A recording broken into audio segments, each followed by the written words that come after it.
সম্মানিত দর্শক মণ্ডলী, আজকে আমরা কথা বলবো আমাদের শ্রদ্ধেয় ভাই তুষার ভাইয়ের সাথে। তো তুষার ভাইয়ের সম্পর্কে আমরা নানা ধরনের অজানা তথ্য জানতে পারবো। আচ্ছা তুষার ভাই, কেমন আছেন? জি আলহামদুলিল্লাহ, আমি ভালো আছি। আপনি ভালো আছেন? জি আলহামদুলিল্লাহ, আমিও ভালো আছি। তো আপনার কাছে আমার কয়েকটা প্রশ্ন থাকবে। আপনি বলে নতুন কন্টেন্ট মনিটাইজেশন পেয়েছেন হ্যাঁ শুনলাম। হ্যাঁ হ্যাঁ। তো এই কন্টেন্ট মনিটাইজেশন পাওয়াতে আপনার অনুভূতিটা কি? আচ্ছা, আমি এই বিষয়টা একটু বলি। আমার আসলে কোনো ইচ্ছা ছিল না যে একটা মনিটাইজেশন পাবো, কারণ মনিটাইজেশন পাইতে গেলে অনেক ক্রাইটেরিয়া মানতে হয়।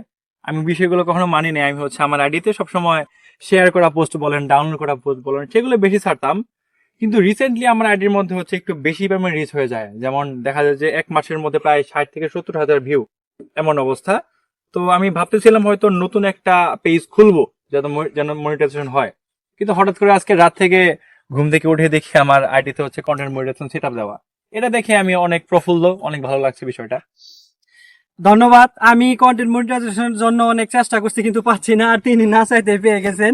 তো এখন তো আপনার তাহলে দায়িত্ব বেড়ে গেছে, যেহেতু কন্টেন্ট মনিটাইজেশন পেয়ে গেছেন, এখান থেকে আপনি আর্ন করতে পারবেন। তো পরবর্তী আপনার পরিকল্পনাটা কি? আমার পরিকল্পনা আমি অনেকদিন থেকেই একটা পেজ ফলো করি। ফলো বলতে আমি ওইরকম না যে ওদের মতো ভিডিও বানাবো, এমন কিছু না। চিত্ত মিডিয়া নামে একটা ভাই আছে, তো অত্যন্ত সুন্দর ভিডিও বানান, অনেক একদম সাবলীল কন্টেন্ট, গ্রাম বাংলাকে তুলে ধরেন। আমিও ভাবতেছি যেহেতু আমার কন্টেন্ট দ্বারা মানুষ উপকৃত হতে পারে, বা আমার কন্টেন্ট যদি একদম রুচিশীল হয় মানুষের কাছে, সেই ক্ষেত্রে আমি ট্রাই করবো আজকে থেকে বা কালকে থেকে ট্রাই করব সেই ধরনের ভিডিও বানাতে, যাতে করে এই ভিডিও দ্বারা মানুষ একটু হলেও উপকার পেতে পারে। বা যে কোনো বিষয়, ধরেন বিভিন্ন ওষুধ জাতীয় বিভিন্ন গাছ বা বিভিন্ন ফুল গাছ, তাদের উপকারিতা কি এবং অপকারিতা কি, বা কোনো একটা বিষয় নিয়ে তার ঐতিহ্য ইতিহাস সম্পর্কে তুলে ধরার চেষ্টা করবো আর কি। হ্যাঁ, অনেক ধন্যবাদ। কিন্তু আমরা তো জানি আপনি একজন সঙ্গীত শিল্পী হিসেবে আপনার এই প্রতিভা রয়েছে। তো আশা রাখবো আপনি আপনার এই নতুন প্রোফাইলে তো আপনি গান দিয়ে আমাদের মন জয় করবেন। তো তাহলে আপনার কাছে যদি এখন আমরা একটা গান শুনতে চাই তাহলে কেমন হয়? আচ্ছা আচ্ছা, প্রবলেম নাই। কথা আমি মাঝে মাঝে গান গাই। আমি একটা প্রফেশনাল কোনো সিঙ্গার না, তবে মাঝে মাঝে গান গাই। আমি শেরপুর সরকারি কলেজে সাংস্কৃতিক ক্লাবের দায়িত্ব রয়েছি। সেখানেও আমি কলেজের পারফর্ম গুলো করে থাকি। পাশাপাশি মাঝে মাঝে বন্ধুদের নিয়ে, ছোট ভাইদের নিয়ে বিভিন্ন গান বাজনা করি।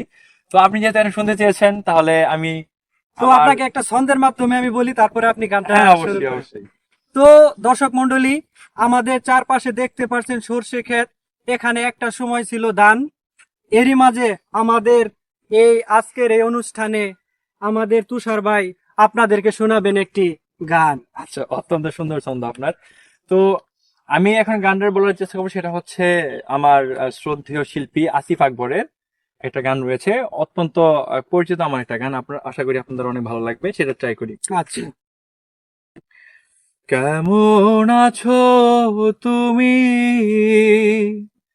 সুখী হতে পেরেছো কি না, জানতে বড় স্বাদ হয়।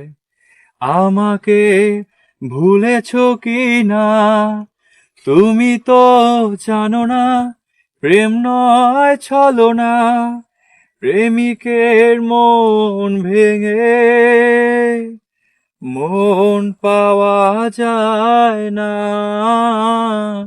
মন পাওয়া যায় না। অনেক ধন্যবাদ। আপনার গানের সুর এবং তাল দুটোই রয়েছে। আমাদের ক্যামেরাম্যান আলামিন মামুকেও ধন্যবাদ জানাচ্ছি। তো সবাই ভালো থাকবেন, সুস্থ থাকবেন। আল্লাহ হাফেজ।